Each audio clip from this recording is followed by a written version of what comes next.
know, I'll just be an inventor. My patent,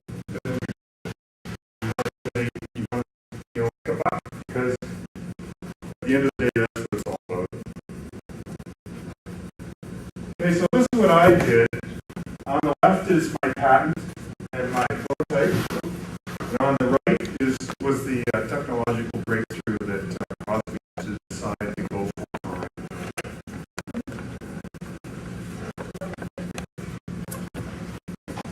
So this happened last, I was at the National Hardware Show in May of 2011, and I had the item on the left, and at the Inventors booth, the Inventors spotlight.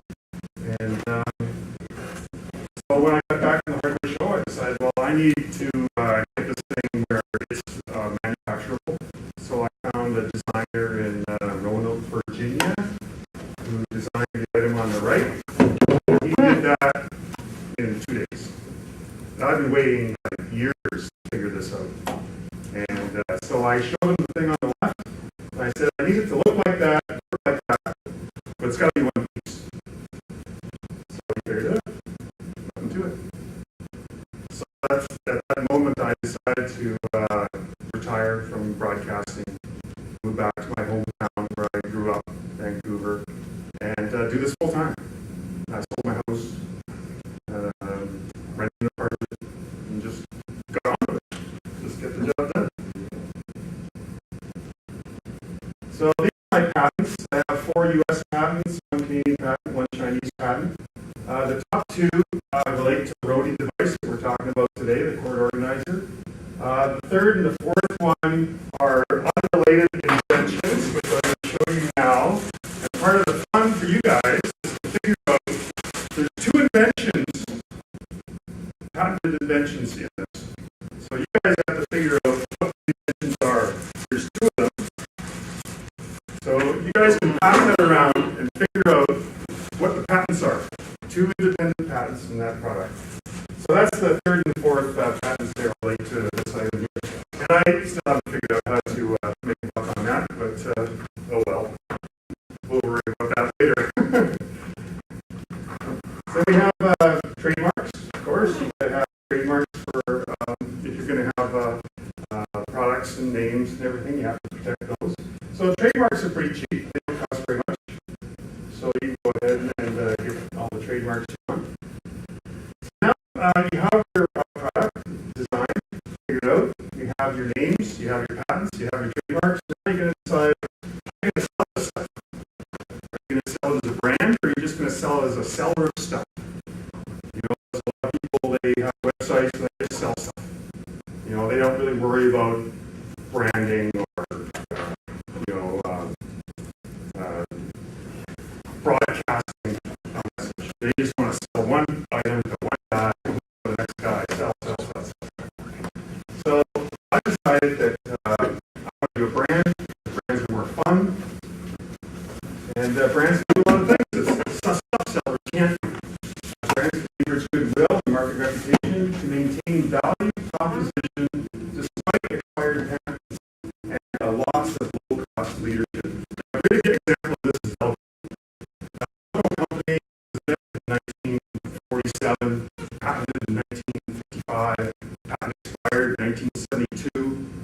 I mean, Velcro is a great company. They're still making money. They still have like over 200 employees. They're still making millions of dollars around the world. They have no patents. All they have is trademark goodwill.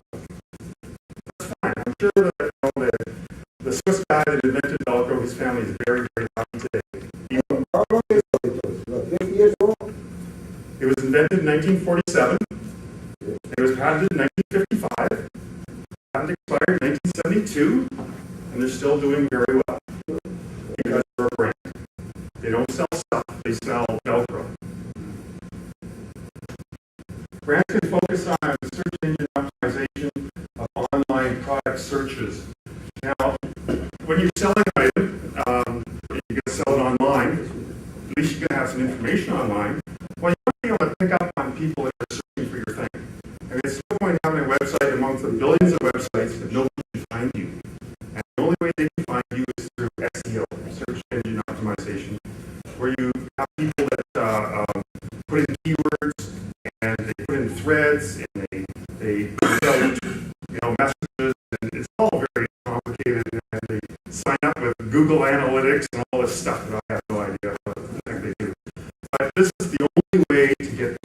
traffic to your website is through search engine optimization. And if you're a brand, then you're broadcasting to everybody anyway, so it's part of your job to do this. If you're just selling stuff, well, you're not going to be motivated to drive online searches to your site because you're just looking for the next customer. You don't care. So brands can really leverage their image and just keep picking away, year after year after year. And eventually, a brand. Brands can use branded merchandise to enhance image and marketability. So you can put out t-shirts, you can have contests, you can have a lot of fun with it. Brands are more fun. So get a brand because they're more fun. Brands can leverage credibility into industry alliances, brands attract brands. So if you have a brand, you can cooperate with another brand, and they will feel more affinity to you if you're an established brand than if you're just a guy selling stuff. Brands can more easily be sold, presenting an exit strategy. So if you spend the next 20 years working on your brand, by then, hopefully, your brand is popular enough, well-known enough, you can attract some offers to your company, sell your company for millions of dollars, buy a boat, retire. That's the exit strategy. Brands can transfer goodwill across markets. So if your brand is well-known, then you can move into other markets, not necessarily with products, but with cooperative deals with other companies that are in different areas. So once you have an established brand, then you can sell it to anybody, anywhere, in any market, just on your recognition alone. So having a name like Velcro is a tremendous advantage no matter what you're doing. I mean, Velcro can sell buttons, and I'd probably buy it, just because it's got Velcro on the package, and it's a trustworthy name. My job, as of November 1st of 2011, was to go from a drawing to a brand in 1 year. And so we're about 10 months in, and the first inventory should be ready on September 10th. Packaging should be ready about 3 weeks later, and it should be in the website for sale in late September, early October. Okay, now this is the most important thing of all, is the value proposition. Now, I spent a lot of years thinking about this, worrying about the value proposition. Because when I had the original prototype, I knew you couldn't make it for $1. I knew you couldn't make it for $2. It's just too complicated. It was a handmade prototype, and it worked really good, it looked really good, everything was really good, but you just can't make it for that price. And so when I was at the hardware show this last year, I had a new sample that looked like the finished product, and I asked people, now, what would you pay for this? What would you pay for this? Everybody that came along, what do you think this is worth? What do you think this is worth? So at the end of the day, after asking like 50, 100 people at the hardware show, was that they, well, as long as it's single digits, you're fine. So I was saying, no, here's your value proposition. As long as it's $10 or less, you'll be okay. You try to make it $20, you're screwed. You try to make it $15, you're screwed. It's got to be $10 or less. So now you work back from that, you try to figure out your costs, and then, it gets sweaty. It's a little hard because everybody wants to mark up. There's a lot of prices involved, and if you don't get that value proposition in line, you're toast. So what's the perceived value of an item in relation to price? Is it a good deal? So when I show you my thing, it's $9.99. Is that appealing or not? So you just, get a bunch of people, and if several people say that's a decent deal and buy it, then you're okay. You don't have to sell to everybody, but it has to be a reasonable to be priced item for what it is and for what it does. It's even more competitive if you go to manufacturing or distributors to do it for you. So in other words, if you're going for yourself and able to create this $9.95 item, then basically you have to know the margins of what the profits are as well, right? So if you want to farm it out to another distributor, for instance, and then buy a license or whatever, or taking it, obviously they're looking for a piece of pie too. So, well, nobody really knows what the value proposition is until it's for sale. This is another thing about innovation, is that it's new. Nobody's done this before. You're not going to know the answer. All you can do is do the best you can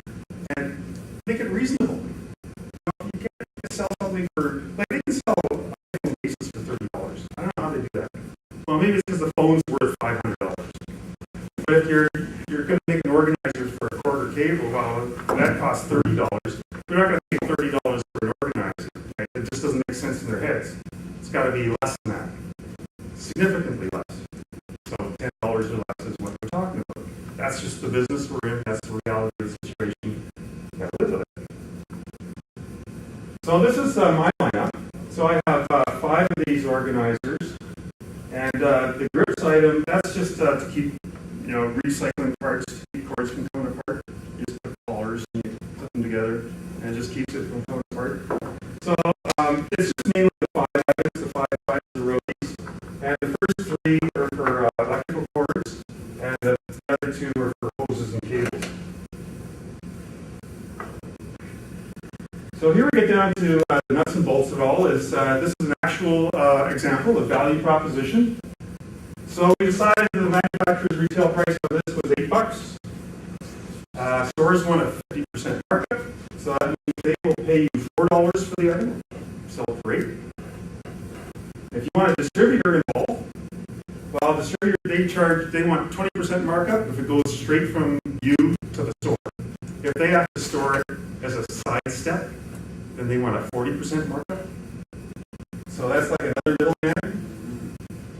So, distributors are bad news. Trying to avoid distributors. They're just another guy out there trying to, come between you and the customer. You want to try to reduce middlemen as much as possible. You can't get rid of them all, but distributor would be a good one to bypass if you can, because, they really eat into your value proposition. So I decided to try to avoid distributors. So my manufacturing cost at the fulfillment warehouse is $2. So I get a 50% markup up to $4. I sell it to the stores for $4. It cost me $2.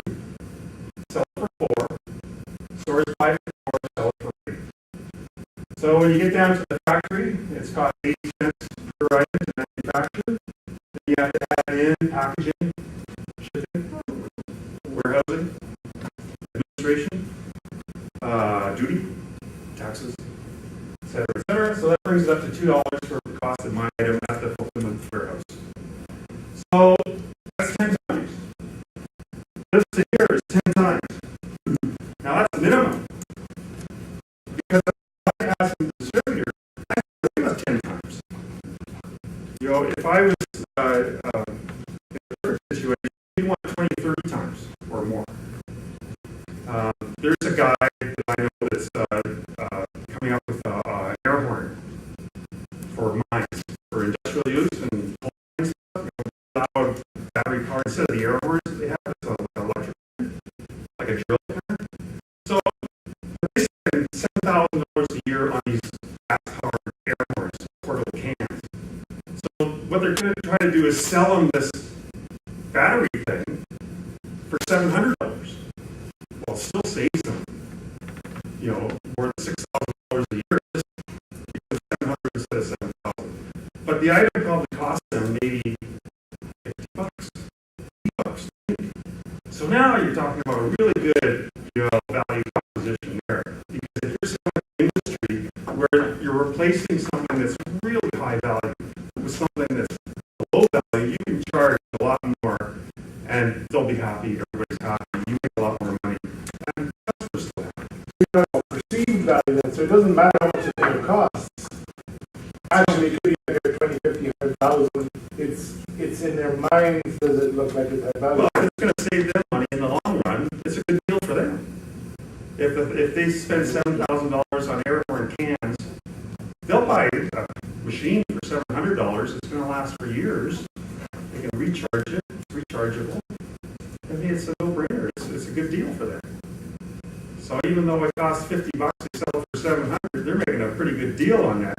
The problem with that, of course, is that if the Chinese ever figure out that the stuff they're making is worth $700 and they can make it for $30, well, they'll start knocking it off like a So the problem is that once you become successful and it's a high value proposition, then the sharks will come out. So it's probably a good idea to make it a little bit lower to discourage competition because, you know, if people see you're making a lot of money, I mean, they're going to want some of it. And they'll try to steal your market share. It's a really good deal. So here we're going to show here's a value proposition that's pretty incredible. Now, this thing on the top, it's an electronic hose. The yellow ones are cord reels, and the green one is a hose reel for a garden hose. Well, look at the prices of these things. $850 to roll up your garden hose. Can you believe that? And it has 2-speed, retract, you know, you step on it, it stops, it's thermally protected, and all this stuff. Robo Reel, they're just coming out this year, a brand new product, just on the market now. But somebody spent millions of dollars on this thing. I mean, not hundreds of thousands, I'm saying millions. It costs so much money to make like electronic gadgets like this and to port it all out and figure it all out. I'm sure it's. Did you see on TV this new hose that expand oil is very light? Yeah. That's going to be everything. You know? Retractable hose. Yeah. Oh, the squishy hose. Yeah. Oh, it's kind of a gimmick. No, it's not gimmick. It works. I don't know how long it does last, but it works. And it does keep working, but it makes sense, you know? Well, it's sure better than $850. It must be a public company doing that. No, it's one guy. You really? Yeah. He's got too much money there. Yeah, he's a rich guy. I don't think that was, I don't know. Well, it's a hobby. Everybody needs a hobby. Yeah. You got a lot of money. Well, you'll never get anybody to buy that at $850, that's for sure. Okay, so once you've decided that you're going to be a brand and you have your products, you have your product, now you have to decide if you're going to sell in the store, or you're going to sell online, or you're going to do both. Now, I've had some torturous conversations with people about this, and stores don't like you to sell online if you're a manufacturer.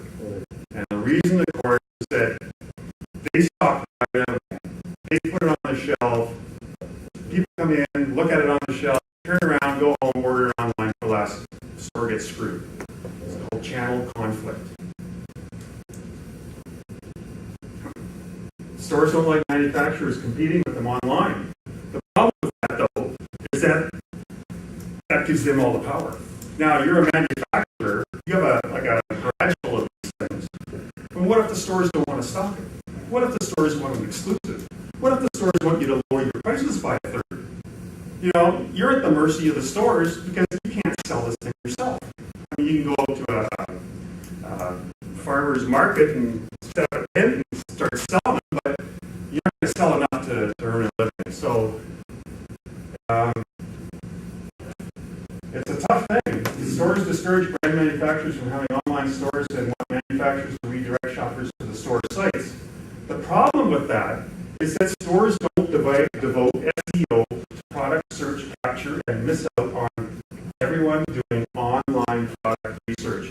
So if you're going online and you're searching for cord organizer, unless I've done my homework, you won't find me. And unless the store does their homework, you won't find them either. I mean, for example, like Lee Valley Schools. You know, it's a great hardware company, carry all kinds of stuff. But they can't SEO all of these products that they carry. But if you're looking for, you're online, you're looking for a new garden rake. Well, you think you're going to come up with Lee Valley tools in your search? No way. It's just going to happen. Because Lee Valley hasn't done the homework. They haven't done the SEO to capture garden rake inquiries. All of these inquiries have to be directed towards your site. And if you just have Lee Valley Tools store, well, I mean, your regular customers will know you're there. People that come in the shop will say, oh, they have an online store, I'll go check it out. But everybody else in the world has no idea you exist. So if you're going to be a manufacturer and you want to sell to a broad number of people, why would you tie yourself down to a store that's going to want to put you on their website? They don't want you selling online. Anyone that's not their customer is not your customer. It's pretty brutal. So stores may or may not stock or sell your product. Distributors may not promote your product adequately. Just because you have it in the store doesn't mean they'll sell. Just because you have a distribution deal doesn't mean they'll distribute it. You can't force anybody to do anything. Just because you have a deal doesn't mean Only a manufacturer's store can be reliable. Stores are fickle marketing partners driven entirely by self-interest. So my thing is that only a manufacturer can put in the effort into the online research database and all the information about the products that it's crazy not to have a store in the manufacturer's site.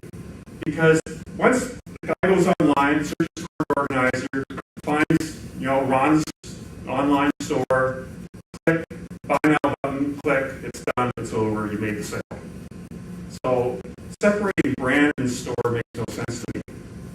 Brands have to have a store, especially in the future. And everybody's going to research the crap out of it. Nobody's going to buy anything without looking online first. And if you don't do SEO, you don't have the work, you're not attracting the inquiries, you're not going to get the sale. And if you're not getting sales, stores won't stock your thing. It'll be like adding insult to injury. So I don't know how people get stuff in stores. So what I did was I signed a deal with Shopatron e-commerce, and they are the e-commerce peacemaker. So what the deal is here is Shopatron is e-commerce, and so I have my marketing site, and then I have my e-commerce store, and they're kind of joined together. So on my marketing site, there's a Shop Now button. Click it, it takes you to the Shopatron store. But you can go in, you can look at reviews and product information and the videos and instructions and all that stuff. But once you hit buy now, boom, you're into the Shopatron universe. And it's a very professional way of selling stuff. They have 30-day money-back guarantee. It's all first-class operation all the way. Are you taking that questions during, or do you want us to wait? Oh, go ahead. Oh, regarding the Shopatron, I heard your seat and I went onto the site and had a look. But I didn't get a feel for what kind of they have. Well, they do e-commerce. They do all kinds of different industries. They have like 20 different industries that they serve. Okay. So it's a general e-commerce site. What it is, it's a co-op. It's actually set up as a co-op between brand manufacturers and retail stores. What happens is the manufacturers cap their online return at wholesale. So that guarantees the store of the retail markup. So you just say right off the bat, no sales. So you have your online store, everything gets sold at MSRP. If you start discounting the price, the stores will get mad and they won't stock your item anymore. So member stores within the store, you can request to fill online orders daily. So every day at 11 o'clock in the morning, all the orders get put up on the website, and the stores that are members of the Shopatron network get to bid on fulfilling those orders. So the idea is to get the stores to fulfill the orders. You don't want to fulfill it. That's not the manufacturer's job. The manufacturer has a job of supplying product, managing the brand. Don't sell to consumers. Manufacturers try to distance themselves from that and try to let the stores do best. Orders that the stores are unable or unwilling to fill are filled by the manufacturer as fulfillment of last resort. So, take for my example, if I get inventory, it will be for sale, available on the website, people will order it, but I don't have any stores signed up, so I fulfill it myself. So I have a fulfillment warehouse in Blaine that will be carrying, storing all the products, and they will ship to stores as well as shipping to consumers as the fulfiller of last resort. Now we get to the other half of it. So we've got the products, we've got the patents, we've got the fulfillment, we've got the Shopatron store. Now you have to drive demand to the store. That's the other job you have. You have to manufacture product, you have to take care of your brand, and you have to drive demand. So this is how we do it. Stores expect manufacturers to drive demand to the store. You said, imagine you have some stuff, you take it to the store, would you like to inventory this product? The guy says, okay, fine. He takes it, and he says, well, who's going to buy this thing? Now, how do you answer that question? Who's going to buy it? Well, maybe somebody walking out the street might get and buy it. Maybe I'll send my brother over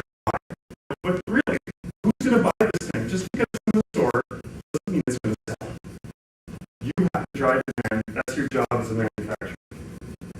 So marketing efforts targeted to encourage organic growth. I recommend a professional public relations firm experience in your industry. So you want to generate organically as opposed to picking a person, person by person by person. You just want to broadcast it and try to get people talking about it. Get onto Facebook, get onto Twitter, get onto Pinterest, all that stuff.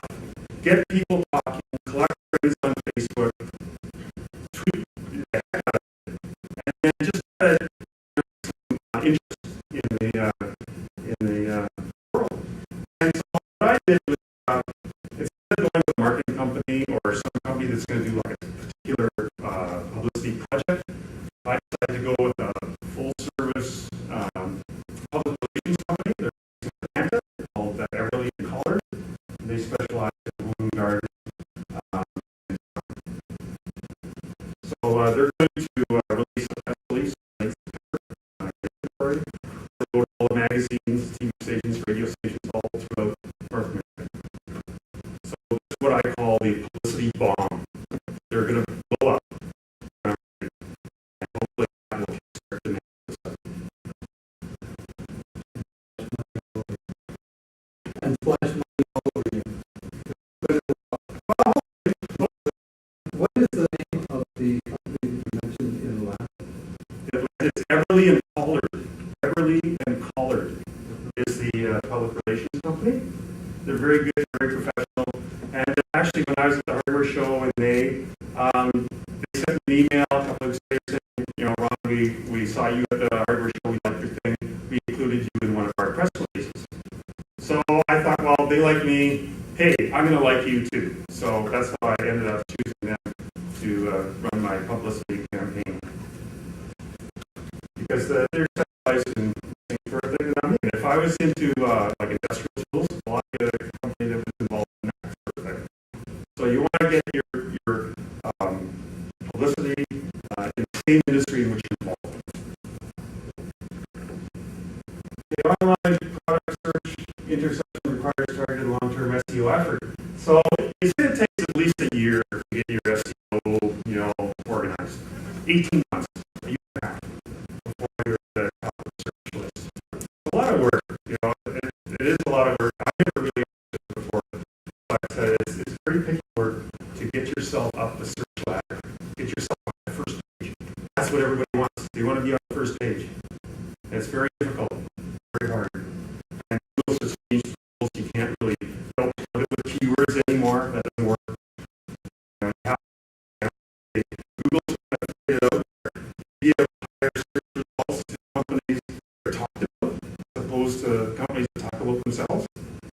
So there's time to get away from people buying their way onto the first page. They want popularity to bring you to the first page, not money. Social media is essential to driving demand to your site. You're lucky if you can sell to 10% of visitors. So if you get 10 people coming to your site, you're lucky to sell to one of them. Amazon is probably the world record holder for conversion rate, they call it. About 20% of people that go to Amazon actually buy something, which is the highest there is. Everybody else is more like 10%. They're lucky. I just want to give an example of your search of the social media. I was just telling everyone that I just sold my first laptop of software, and I'm just going to say that it took me 15 minutes on social media to start a conversation, where that guy actually found the conversation, followed by me, and sold it. And plus, with social media, LinkedIn, I found a guy who's willing to resell my software as a vendor from Australia. And that took like half an hour total of time on social media. And then to develop. It's pretty amazing, what social media can do these days. And so I didn't sign up for Facebook the first time. Before. But I realized how important it is crucial to your business to be on the internet, on social media, tweeting every day.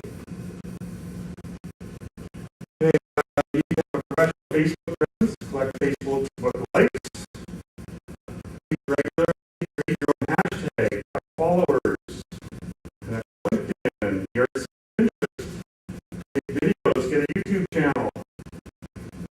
So brand marketing keeps the message simple and easy to repeat. So the nice thing about brands is that you know what your message is and you just repeat it over and over and over again. Come up with anything new. Yes. Just going back to the professional organizations, how do they Where they get paid? Yeah. It's by campaign. So I made a deal with them, it's a 2-month campaign through August and September. And it's, you know, so many thousands of dollars. And so it's a period of time. And that's it. So when that campaign is over, you can start a new campaign and you can move on to something else. It's the only way to do it economically. I mean, a lot of companies put these guys on retainer, which is the way to go. You know, if I had a lot of money, making a lot of sales, I would do that. I'd say, well, here's $150,000, take care of me for the next year and a half or whatever. You know, just do your job and you know, try to manage the site. And do what you do. I know what they do. They do amazing things. But it's, I just did it by a campaign as a starter campaign. You know, just to try to get your feet wet, see what happens, try it out. So I could commit, you know, huge amounts of money, just 2 months worth of service, try it out, see how it goes. Compelling content, videos, animations, and thoughtful posts cultivate trust and a comfort level with consumers. You want to make consumers your friend. Very important that they like you. That you know you putting on a persona, brand that's likable. People like you, they'll buy your thing, or they'll at least try. If they don't like you, they will run away. You know that. Brands cultivate expertise in their field, become the go-to guys. It's great if you become an expert at whatever it is you're developing. If you're developing a new wine corkscrew or wine bottle, become a wine expert. Then people will come and ask you about wine and you sell them the corkscrew, you know, on their way out. So become an expert, get expertise, become the best at your little niche, and that will draw demand to you.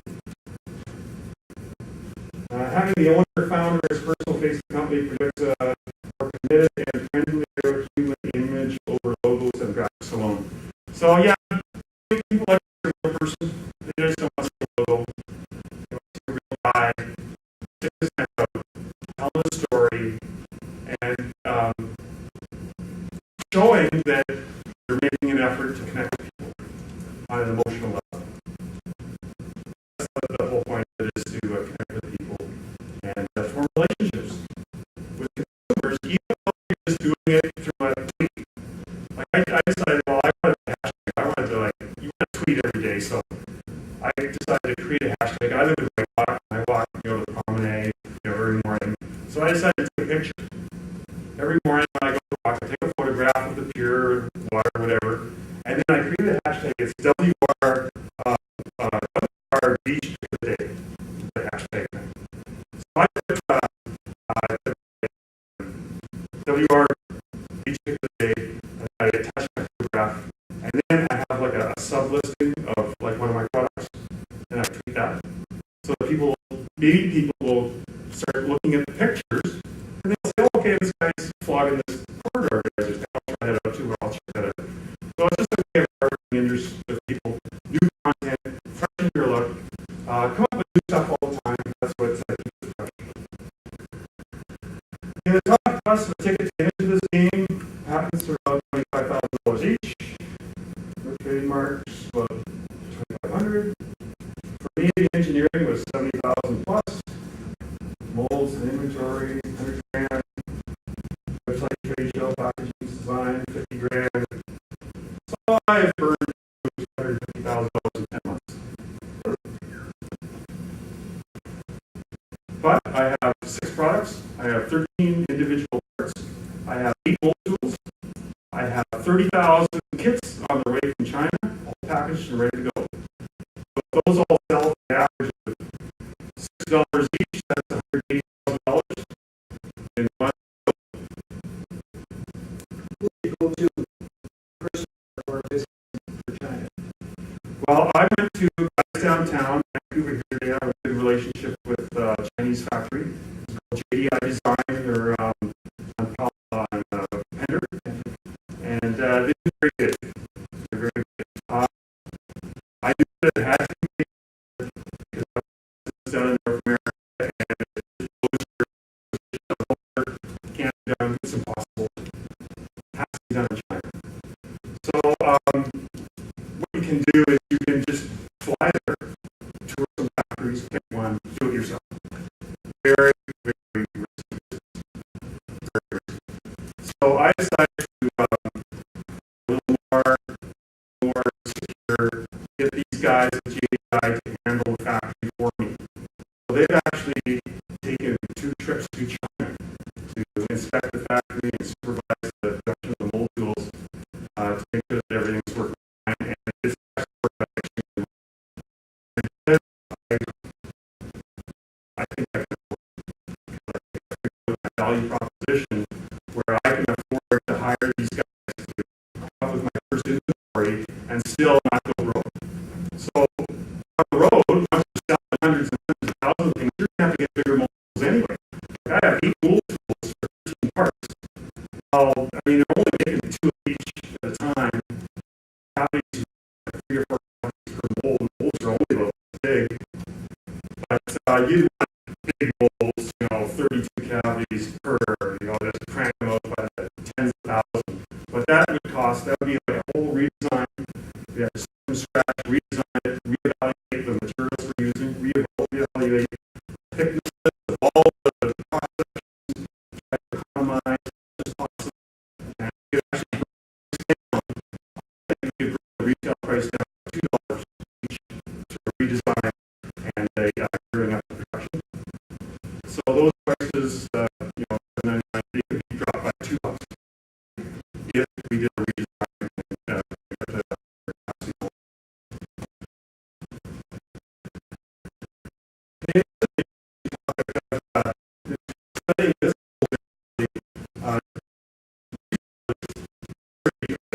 My sister is a distributor. She sells manufacturers items to stores. She's the first one. I have a conversation with my sister about how to avoid having to sell my products. And she's listening about the store. Because if I sell online, she's selling to the stores, so she only gets commission on store sales. She doesn't get commission on online sales. So she's getting screwed like the stores are when the manufacturers in an online store. So in 10 years, mall shopping is consumers method. And this is going to be and just like the customer service is online now. We're talking about the same day delivery for many items you buy online. We're talking about having the items in their trunk, just waiting for that blip on the GPS to tell them the delivery around the corner. They make a couple bucks on it. Everybody is going to be delivering everything. You'll be able to order stuff online. I think an hour later will be there. Stores become small providers. It's expensive inventory stuff. But I kind of feel sorry for the stores because they have the person where they have to pay bills, property taxes, the employees, the shelving, all of that stuff. And they screw up in sales constantly. No wonder they're like manufacturers who sell online, but they need to have stuff to sell. They say, well, we're not going to carry your thing because you have an online store. Well, that's to everybody. They would have nothing left in their store. Or they would have stuff in the stores that people don't want. High demand stuff will be sold online. And it has to be. Manufacturers have to sell online to capture those search results. You can't separate store there's like me, online. Because now we have the choice. Are we going to sell the thing, risk getting screwed, or are we going to not sell Ron's thing, and then our source is going to be very popular because we don't have stuff to sell.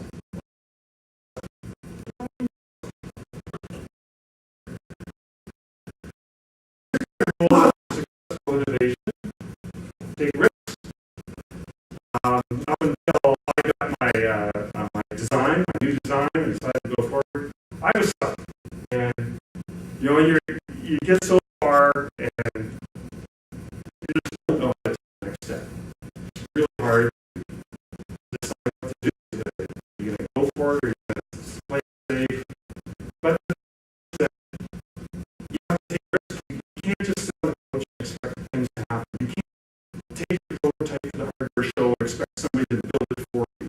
This idea that you go to a prototype, the hardware show, the prototype, and you go up to the company and say, you want to license this? You want to make this? You want to do this for me? You want to say that?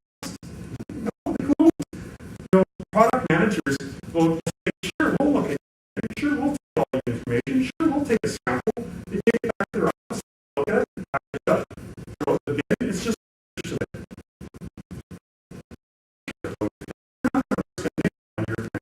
it's ready to sell. So, you will license the invention to some company for a lot of money, get royalty, without doing any work, forget it. It won't happen. You have to take risks. So when you take risks, you have to celebrate your failures, because you're going to fail, you're going to make mistakes, you're going to trip, you're going to fall.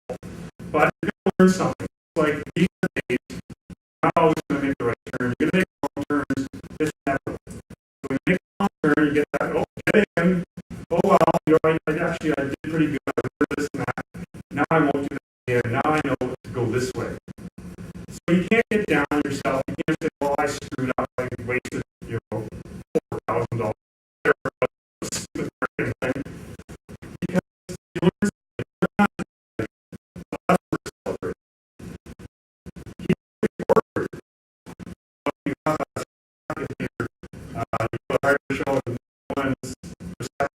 learn reassess, think about it, and then try to move forward. Try to learn something and take another step. You know, it goes a lot of money, you get stalled. It's really going to get going again. So try to keep moving forward. And work is a silver reward. You may not make $1 million. You may not be successful. You might lose money. You might tail off for years. It might not work. But hey, you had fun. You did the thing. You made your better patent. You know, work is its own reward. It really is. And I have a couple of things here for homework for you guys. Now on the left is Meet Robinsons. It's a Disney animated cartoon. And it's actually for number 2 and 3. In that movie. Celebrate your failures and keep moving forward. It's very inspirational.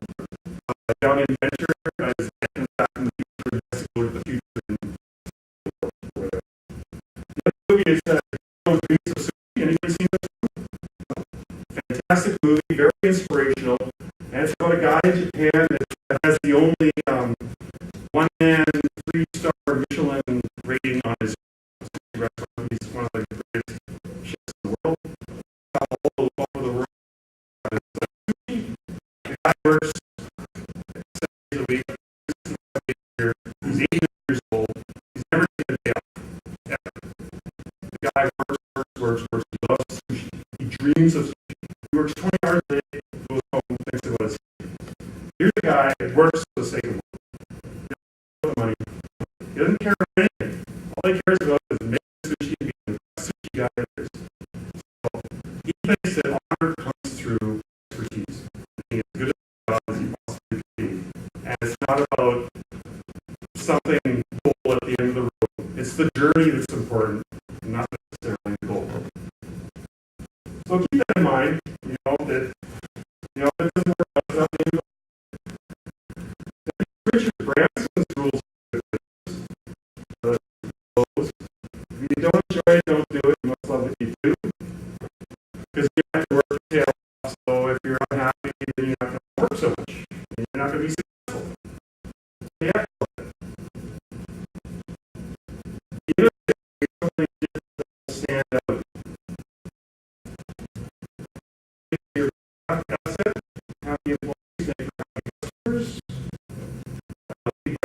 get feedback from your staff and customers on a regular basis. So yeah, you really have to get along with people. Now, I did this entirely by myself, but not by myself. When I would pay the bills, I wasn't making the big decisions, but I'm not doing this by myself. I have engineers, I have artists, I have designers, I have factory guys, I have packaging guys, video guys, animation guys, coming out of your ears, all kinds of people. But these are your employees. I mean, they're contractors, hired for a particular job. Most don't know each other. It's like a team. That's you. It's like a team. And you're on the phone, and you email all these people all day long from months and months a day. And you go towards the goal, and you fix problems, and you work through issues. And there's huge kinds of issues, dozens of decisions that have to be made. You rely on these people to help you along the way. You can't do it all yourself. Like the guys that do web design, well, they're the experts. I'm not the expert. You have to help me. I've never done this before. I'm gonna you make me do all the decision making. I'm gonna fall flat on my face. You guys have to help. Have to advise me. You have to expertise.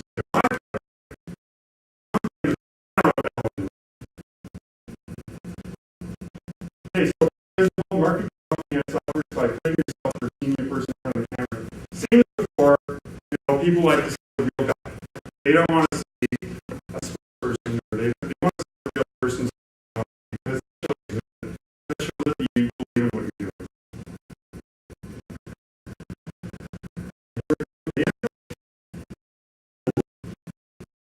Like on Facebook, your friends, just like Twitter,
he knows already.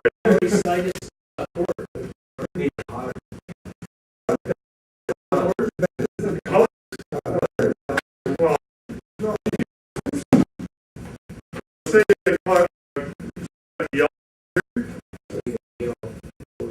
So you have three sides of the you got red, green, and blue.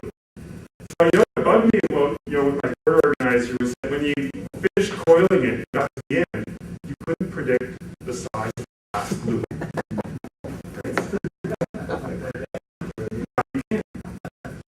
So you go like blue, blue, blue. So this. That's original. So this is what I call paint-on invention.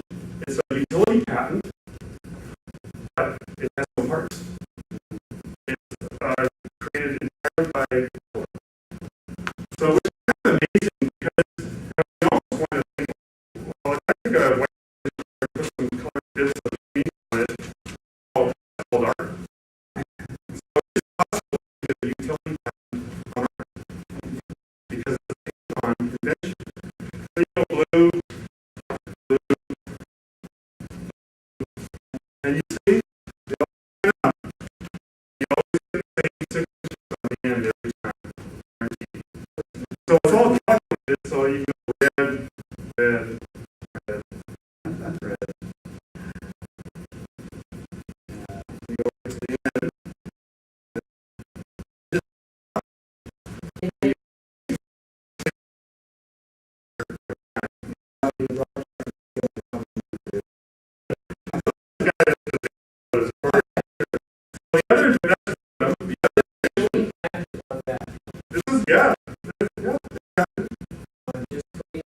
putting color on the cord. I haven't figured out how to make my the problem is you're doubting proposition again. Okay, people think you might buy it, but they're not going to pay for it unless you make it like 10 cents. So how do you put the marks on for?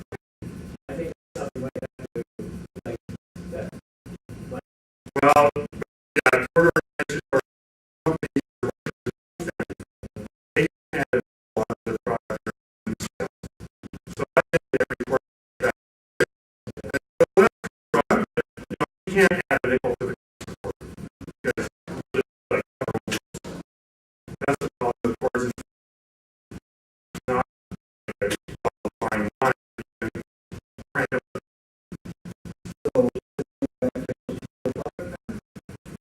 I think it's a problem. And that's yeah, maybe somebody will. Specialized, obviously attraction to your product, and that's the way of taking a look at it yourself. It's not available. What are you going to do?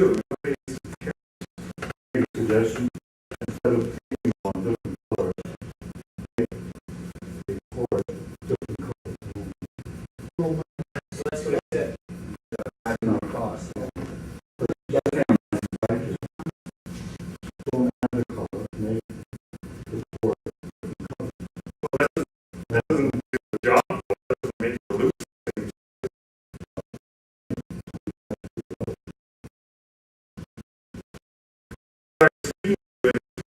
Creating so a guy goes online, or he gets these and then online shows you where to put the devils. Okay, so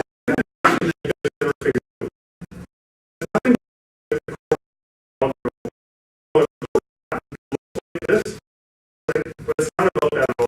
What's the players here? You see these so one color relates to the size of the clip, the diameter of the clip, because the diameter. One color the another circumference of the amount of cord you want to bundle. This is like and this has been taken off. How long the cord is, you don't really know how you're going to do it. But as long as the color match, then you know it's the right one. Because one relates to the size of the gauge of the cord, the other relates to the circumference, the length of it, and just attach it on usually the other way. So the idea, the reason why the patent offices issued this patent is because I argued that if an organizer was to be removed, then you have to give people a way of repackaging. And that's where the matching comes in. Is it only makes sense you have to match it up to where you remove it. So the color coding creates that match. Now, I haven't really implemented this on my first probably inventory because it makes the colors different. It might be a little confusing. After a while, this is going. We'll see how it goes. So this hasn't been used yet either.